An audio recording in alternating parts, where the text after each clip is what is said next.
I think it's also important to reason from first principles rather than by analogy. So the normal way that we conduct our lives is we reason by analogy.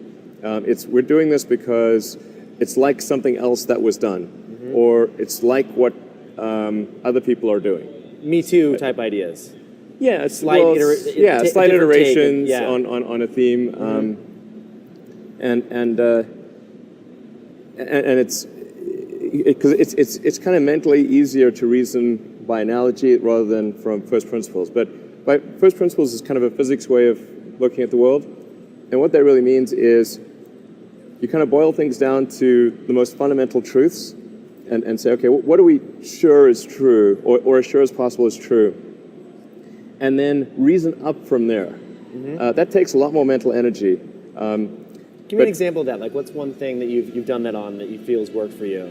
Sure. So somebody could say, in fact, people do, that battery packs are really expensive, and that's just the way they'll always be, because that's the way they've been in the past.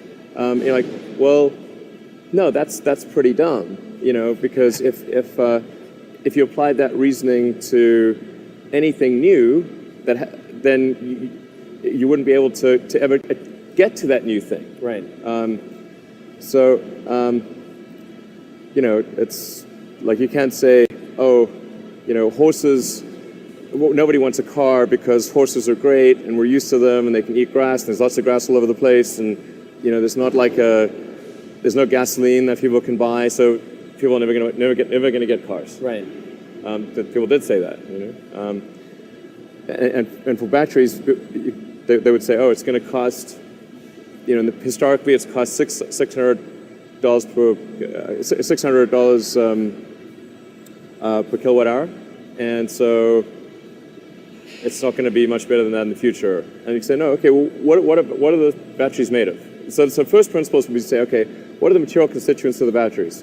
What is the spot market value of the material constituents? So you can say, okay, it's got cobalt, nickel, aluminum, carbon, and some polymers for separation, and a steel can. So break that down on a material basis and say, okay, if we bought that on the London Metal Exchange, what would each of those things cost? Like, it's like $80 per kilowatt hour.